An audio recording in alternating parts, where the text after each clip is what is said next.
If you're not willing to do the learning work, you can't have financial freedom. You just can't. You have to study money. If you want to be successful with money, you have to study it. And that's why I love what you do. I loved listening to Mary Buffett's podcast on your thing the other day. If people aren't subscribed to your stuff, they really need to subscribe to it. One podcast isn't enough. You got to keep listening.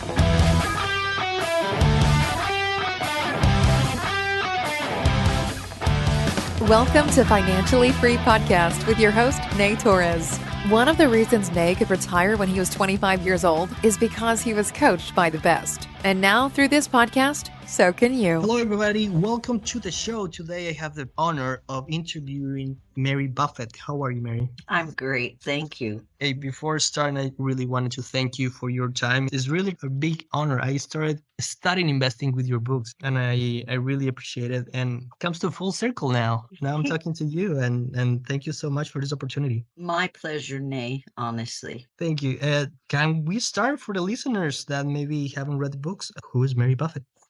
Well, I was a singer-songwriter in the music industry since I was 14 years old. And actually, I was living at the time in Laguna Beach, and I had a business. I was making skateboards at the time with Tony Alva, who was the world champion skateboarder. And I met Susie Buffett, Warren Peter's sister. So Warren has 3 children, Howard, Susie, and Peter. And Susie lived down there, and we became really great friends. And she said to me, "Oh, you've got to meet my brother. He's a musician, and you got to talk to him and help him." And I thought, oh, that's the last thing I want to do is meet another musician. I had gotten out of the business, But as it turns out, we met and immediately fell in love, and we met and married in almost 3 months. It was just, wow. Yeah, it was really like that. He was living in San Francisco. He had just rented a house that was too big for him. And I was working with the company that was based in San Francisco. And I was going up there, and he said,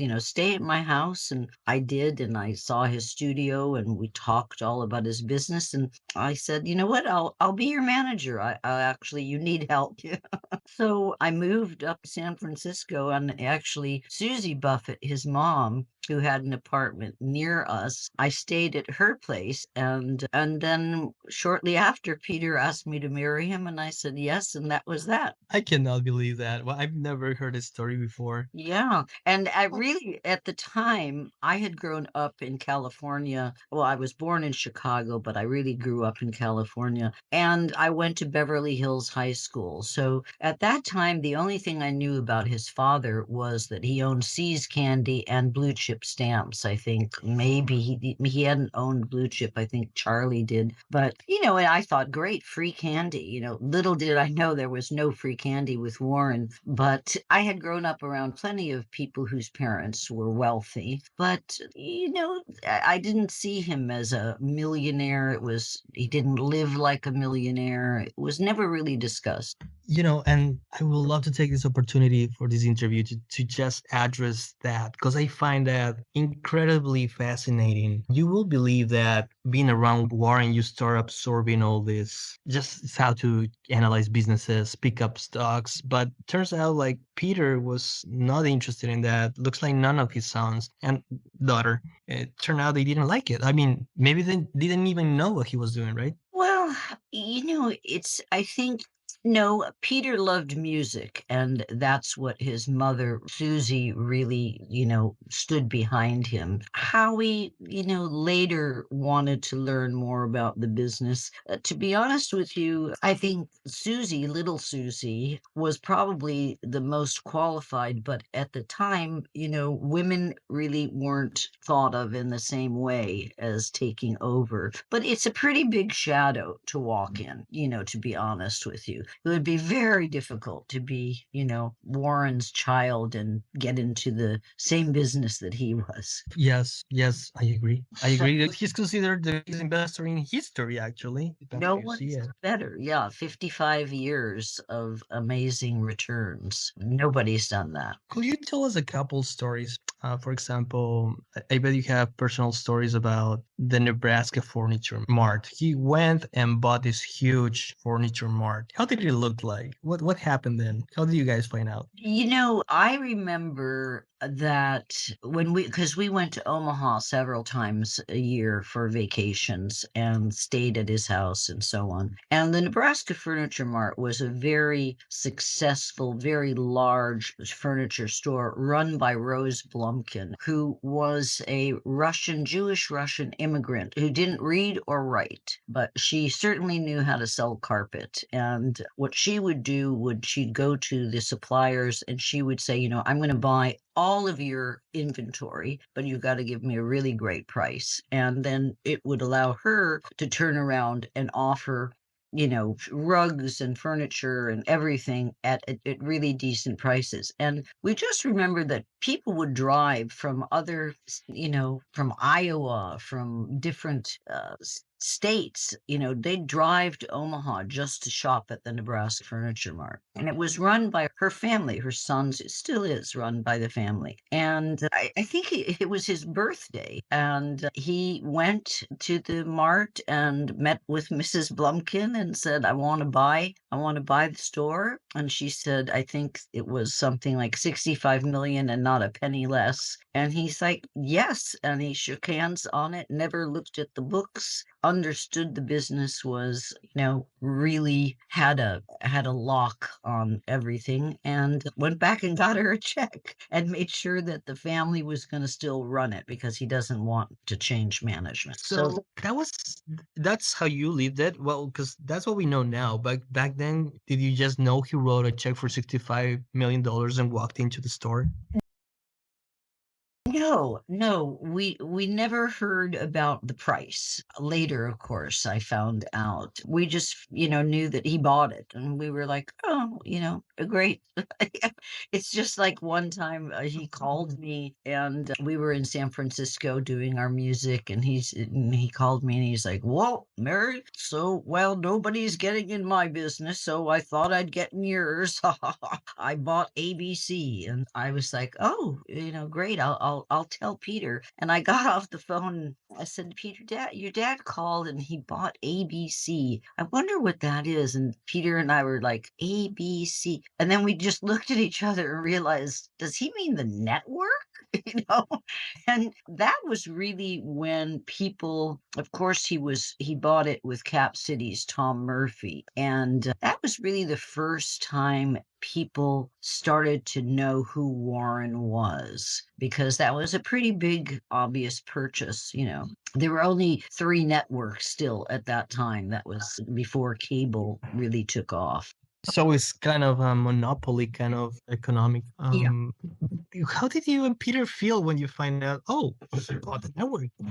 We were surprised. I mean, for us, my first reaction was great. We write music. ABC has a lot of shows that we can write the music introduction to, but that, of course, never would happen with Warren. You never got a break. I mean, I went to New York, and Tom Murphy had organized for me to have I went to ABC and met Diane Sawyer, and I went and met everybody. And I talked to the producers and gave them Peter's and my music, but it never would have happened because Warren didn't believe in that. He didn't believe in helping. I understand that. It was very difficult, actually, because people who knew him and then us always assumed we were so rich and didn't need the money. But in fact, we were running a business, and so it made it more difficult. The people's opinion was different than the reality. Yeah, and I bet if anything that made it harder, because if you start doing something successfully, you're the daughter-in-law of the owner or one of the owners. Yeah. Well, we never worked for any of his companies. We never got free candy. It's funny. The other day you were telling me that you went to Nebraska Furniture Mart and you didn't get a discount if it wasn't for Mrs. B. That's right. Yeah. Mrs. B would give us a discount, and C's candy we would buy every year for the people we worked for. And at the time, Chuck Huggins was the president, and Chuck would give us a discount, but everybody would say, don't tell Warren that we're giving you a discount. One of my questions is Warren as a father-in-law. He looks to be really radical. I remember seeing this documentary once where he mentioned that he got that inner card from his dad, right? Right. He did have great respect for his father, and his father was a Republican. And it wasn't until Grandpa died that Warren changed to being a Democrat, because Susie had a lot of influence on Warren, and she was, working for equality for blacks, and she was involved in all kinds of things that were very, very progressive. And that opens the door to my questions about Susie. I'm really interested in to know the woman behind Buffett because I don't think we know much about her. Warren admits to the fact that if it wasn't for Susie, he could never have been who he is. She was his absolute partner in life, and she, basically raised the kids and did her job and left him to do his, because he really worked all the time. So it was amazing. And Susie was one of the most generous, kind people that you would ever want to meet. She always was helping people. She was an amazing, funny person, a total free spirit. Very, very kind of opposite of Warren, but very, she had a lot of friends, and yeah, she was very different. And when she left Omaha, as everyone knows now, she was a singer, and she sang at a place called the French Cafe in Omaha. And the person who was not a waitress, but she, sat you down, was Ostrid. And Ostrid and Susie became friends, and Ostrid, I believe, had taken care of a few other older men, making sure they were okay. And when Susie left, she asked Ostrid to move in and take care of Warren, and that's what happened. Really remarkable. Yeah, Yeah. really remarkable. And it worked for them. It did. A lot of people didn't understand it, and we would always have, a few weeks at Christmas and New Year's in Laguna Beach together, and Susie would go to Omaha and stay with her best friend, Bella Eisenberg, and go out to lunch with Ostrid. And Susie and Warren talked absolutely every day. There is nothing that she didn't know about. I don't know if I read this in the biography of Warren or maybe somewhere else. I'm not sure how true it is. It's just my memory. But I could swear that U2 singer Bono spent a lot of time with her and said she was the highest emotional intelligence person he had ever met, or something between those lines. Yes, I would agree. That's a good way of putting it. Emotionally, she was just an amazing person. We have some questions from the listeners. Can I start asking you? Sure. Yeah, awesome. Let's shoot. How is Warren still alive after drinking 7 Cokes a day? Well, add to the 7 Cokes, McDonald's hamburgers, and McDonald's breakfast, and Bronco burgers, and C's candy. He thinks, he always thinks that it's all of the whatever it is in Coca-Cola that keeps him alive. So I honestly, I don't know. And when you go to dinner with him, whether it's at the steakhouse, he literally will take the top of the salt shaker off and pour salt on his steak. So everything that he eats. And once someone asked me, David and I were doing our first book interview with Bloomberg, and I thought for sure they were going to ask me about the zero coupon bonds, and which is a really kind of complicated thing that Warren had just bought. And I was waiting, and the first question he said, "So what does Warren eat for breakfast?" I was like, "What?" And it just so happened that he had been to our house, and I made him breakfast, and it was 2 scoops of vanilla ice cream, some chocolate syrup, dusted with malted milk.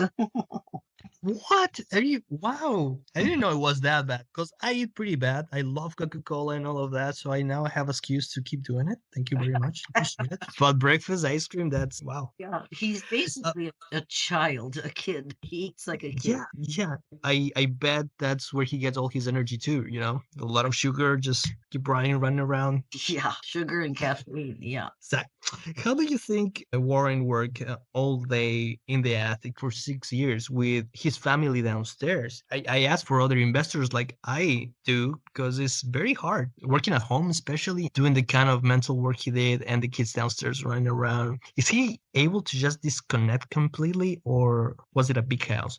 Well, I mean, it was a decent sized house, and of course the attic was separate. But then he also downstairs he had his TV room and his room where he's his study, and he always had the phone, the television, and reading. And he could block anything out. I mean, we always talk about the time that Warren was away. I think he was in New York with Katharine Graham, who owned the Washington Post, and he did too at the time. And during the time that he was away, Susie took up the carpets, and there were hardwood floors, and painted the whole house, and literally changed everything. So he would always park in the garage, come into the kitchen, grab a Coca-Cola, then walk through to his den. And so we were all really waiting for him to, see that the entire house had changed. I mean, there weren't any carpet. I mean, it was totally different. And that day he came in and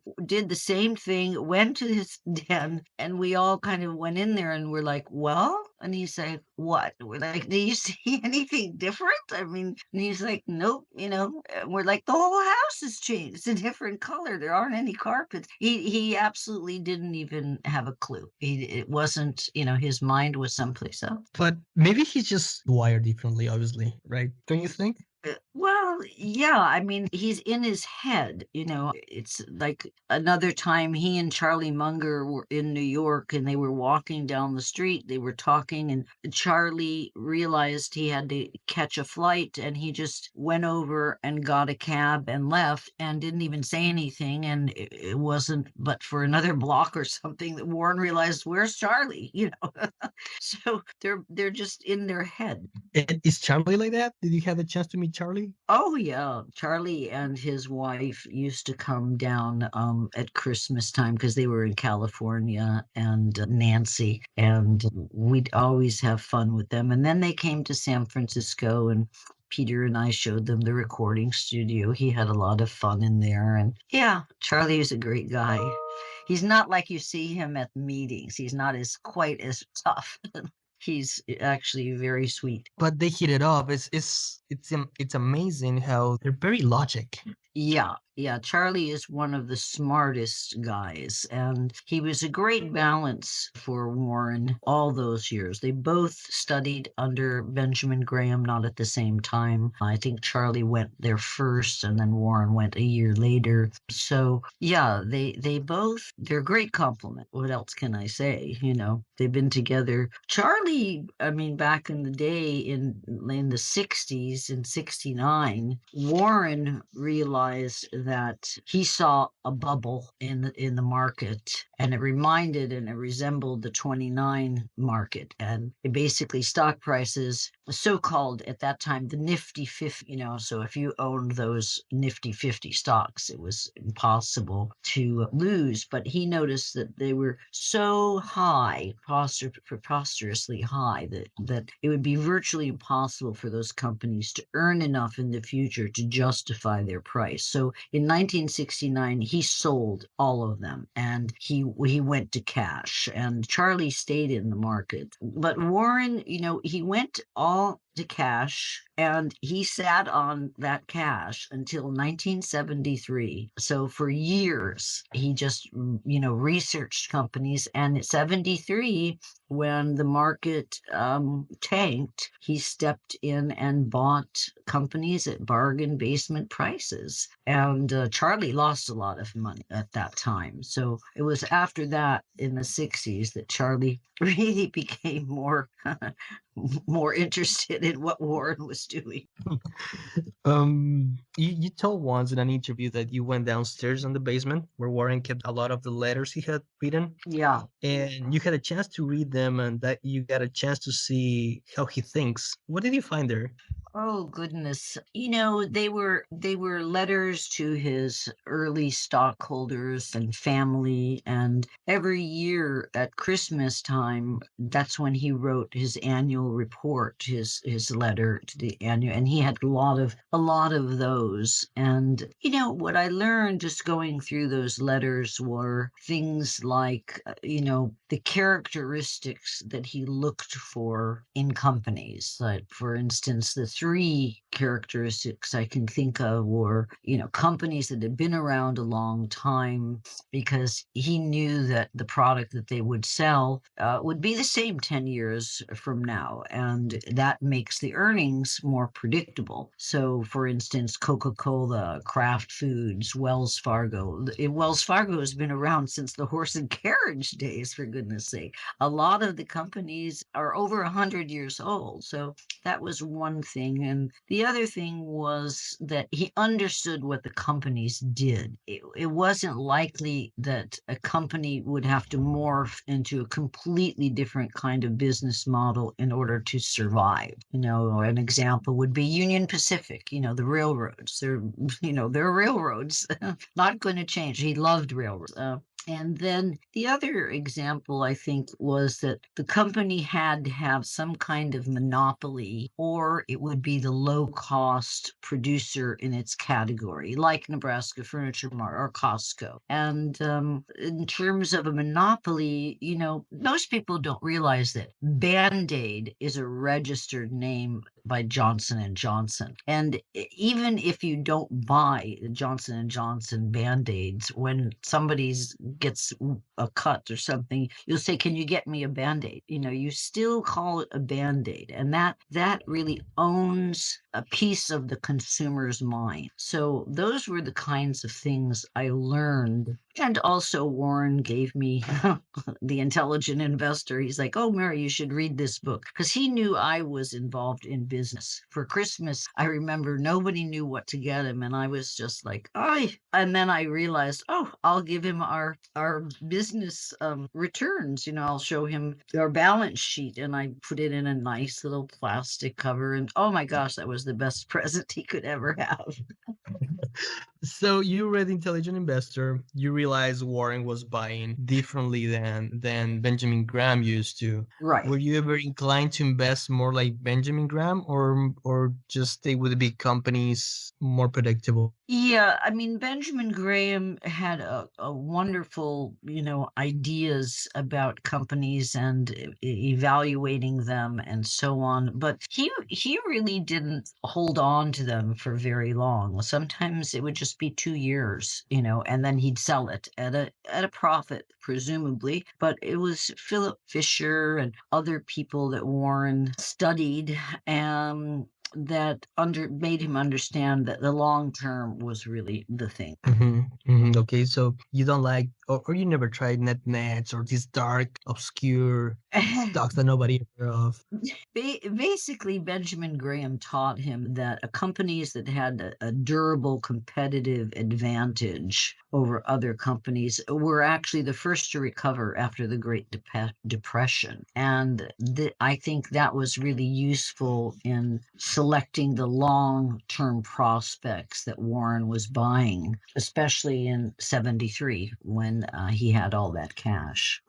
What would you say is your circle of competence, Mary? Well, it's changed. I mean, my circle of competence obviously was the music and and entertainment business for years. And I would say now it's probably financials. It's banks and consumer monopolies, consumer goods, really things I understand. I don't understand pet, for instance, very well. But, I did buy Apple, and Warren loves Apple. It's one of his biggest holdings. But, he loves Apple because, it's a great company. I mean, it has very low debt. It makes a great deal of money. It hits all of the things that he loves. So it has all of those business characteristics. I guess that's my circle of competence now. I love banks. Yeah. As a matter of fact, on Buffett Online School, I do a webinar every month with Sean and a few other people. And I think a couple of webinars ago, we talked about banks and why they were good investments. And we went through several different banks and showed their earnings. And the one I did last week, we talked about companies that were going to survive the coronavirus and why and the effect it's had. So there, Can you tell us, sorry, can you tell us again where people can find you? if you go to Buffett Online School, you can join. And I think it's that easy. Once again, I'm terrible on the computer, so I never go on it. Rarely do I do it. But you can just go to Buffett Online School and ask to join, and it's not that expensive. And then you get all of the webinars, and they stay on there, so you can listen to them again and again. Thank you very much. And one last word for all the women listening. I am really adamant on asking women listening to the show to share this. I do think that we should promote investing more in women. What can you say as a woman to women that are listening right now and thinking about investing? First of all, I think that women are probably better investors than men because they understand products and brands. And, women have got to realize we live longer than men. We don't get paid as much as they do for the same job. And we generally will spend 13 years of our lives as an unpaid caregiver to children, our parents, our husbands. And so it's more important that a woman take care. I always say a man is not a plan. So we have to be independent. And even if you're married, I would have my own investment portfolio and save my money. I always tell my daughters, oh, you love that cashmere sweater? Well, that $500 in 30 years, they can't stand when I tell them these things. But I'm like, if it's compounding at 20%, that's going to be millions of dollars. So think about that when you want to buy that sweater. When you want to spend $500, it's really that. It's a way you have to change your way of thinking. And that's what Warren does.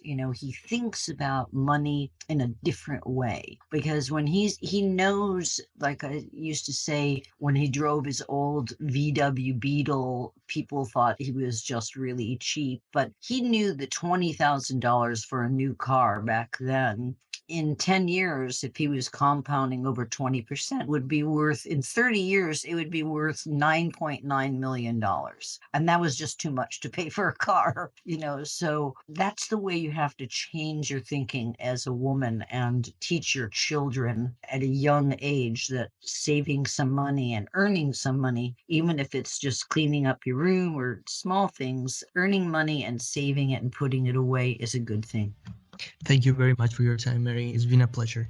Oh, you've been wonderful. It's been my pleasure. Any time, eh? Thank you very much. See you in the next occasion. Okay, bye. Did you learn something today? How can you apply your insights? What's next for you? The fastest way to make things happen is to just share this podcast episode with more people that may find it valuable too. Talk about it with them and surround yourself with like-minded people. Hope you found this valuable. Don't forget to subscribe. See you next time.